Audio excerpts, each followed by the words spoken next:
Hello everyone, आज है 20 सितंबर और आज इस वीडियो में हम बात करेंगे बजाज हिंदुस्तान शुगर के बारे में। देखिए, 11.5 रुपए का ये शेयर है, पेनी स्टॉक कह सकते हो आप इसको, लेकिन कंपनी जो है वो काफ़ी खासा दिक्कतों से गुजर रही है। कंपनी दिवालिया होने की कगार पर है। एसबीआई खुद एनसीएलटी गया है कि भैया इसको दिवालिया घोषित करो, इसकी जितनी भी असेट्स है उसको बिकवाओ और हमारे जो पैसे हैं उसको निकलवाओ। और देखा जाए तो काफी लोगों का बकाया बाकी है यहाँ पर और उसके बारे में चर्चा भी करेंगे, लेकिन हाल फिलहाल में आज ही के दिन 5.5% की बहुत बड़ी तेजी इसने दिखाई है। तो बात करना बनता भी है कि क्या चीजें संभलती नजर आ रही है या सिर्फ ये एक कह सकते हैं कि तेजी आई है, वो भी बिना किसी वजह की। तो वीडियो को शुरू करो उससे पहले अगर आपने अभी तक चैनल को सब्सक्राइब नहीं किया है तो प्लीज अभी इसे सब्सक्राइब कर लीजिए, क्योंकि आगे भी बहुत सारे वीडियोस हैं जो आपको काफी ज्यादा हेल्प करेंगे।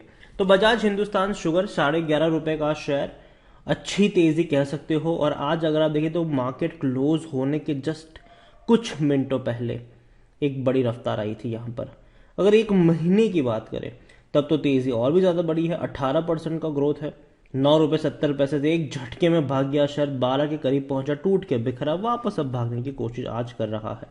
लेकिन एक साल में देखोगे तो पता चलेगा कि पहले भी तेजी आ चुकी है इसी तरीके की, लेकिन गिरावट जरूर आई है, फिर तेजी आई है, फिर लगातार ये टूटता ही जा रहा है। बीच बीच में तेजी पकड़ी है लेकिन बाद में ये टूट ही रहा है। मैक्सिमम अगर चार्ट देखे इसका तो जो बहुत बड़ा हाई जो इसका था वो 2006 में था।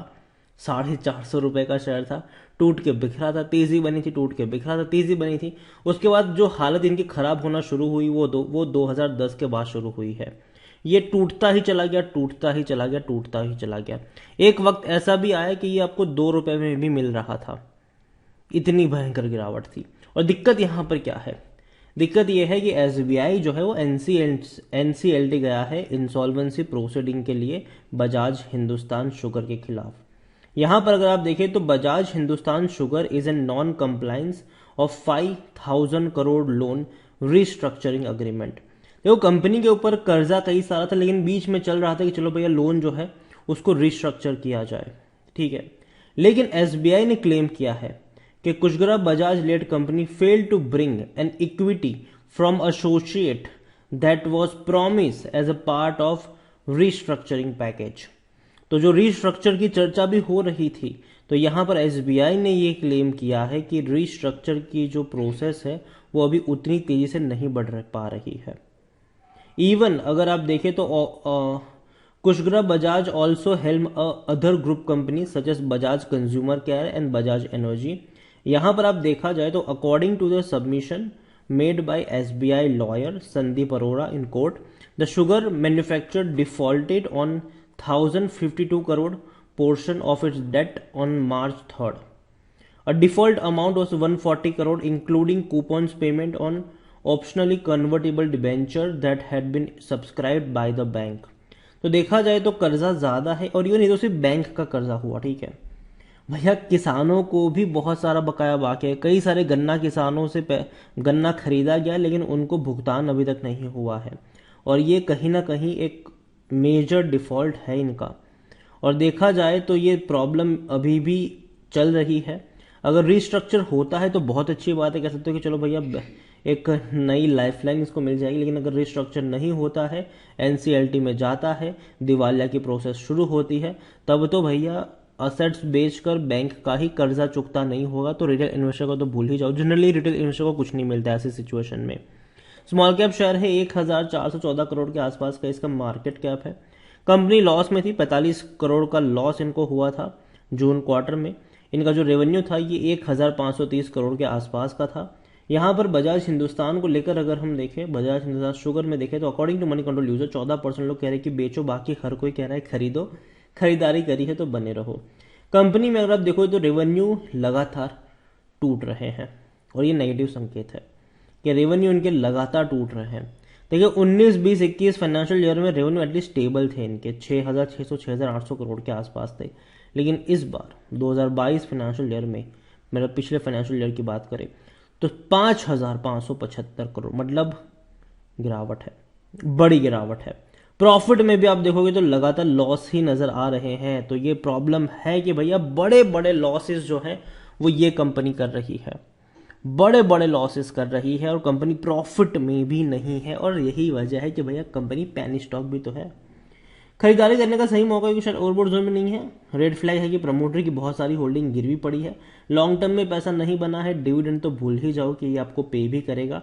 प्रमोटर की सारी होल्डिंग गिरवी है। 24.95% की होल्डिंग प्रमोटर के पास जरूर है, लेकिन वो सभी के सभी होल्ड जो शेयर्स है उनके, प्रमोटर की जो होल्डिंग है वो गिरवी पड़ी हुई है।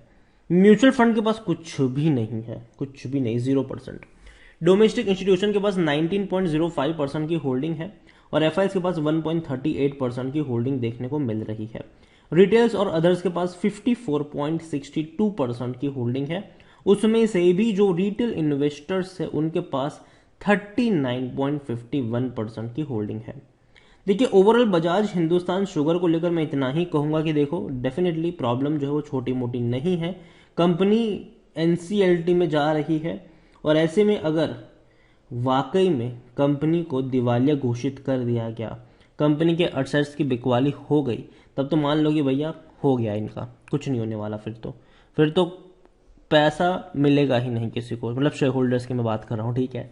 और उसमें भी जो रिटेल इन्वेस्टर्स है मैं उनकी बात कर रहा हूँ, तो उनको तो कुछ नहीं मिलेगा। लेकिन अगर ऐसा होता है कि कंपनी जो है वो सरवाइव कर जाती है, कंपनी अगर सरवाइव कर जाती है तो शायद हम ये अज्यूम करके चल सकते हैं कि तेजी आप दोबारा एक्सपेक्ट कर सकते हो यहां पर, ठीक है। और वो जो भी होगा वो टेम्पररी होगा, ठीक है। मैं लॉन्ग टर्म के लिए अभी इसको रिकमेंड बिल्कुल भी नहीं करूंगा बजाज हिंदुस्तान शुगर को। मुझे लगता है कि अभी के लिए उतना ज़्यादा पोटेंशियल नज़र नहीं आ रहा है, खास करके एक ऐसी कंपनी जिसके ऊपर कर्जा कई ज़्यादा है, जिन्होंने अभी तक किसानों का पैसा भी नहीं चुकाया है, जिनके खिलाफ प्रोटेस्ट भी हो रहे हैं। तो ऐसी कंपनी के खिलाफ अभी तो मैं कहूँगा कि थोड़ा सा अवॉइड करके, मानता हूँ कि भैया बजाज ग्रुप है, लेकिन फिर भी मैं कहूँगा कि कंपनी में उतना ज़्यादा दम नज़र नहीं आ रहा है। पहले भी पेनी स्टॉक्स था, आगे भी हो सकता है कि ये पेनी स्टॉक्स ही रहे।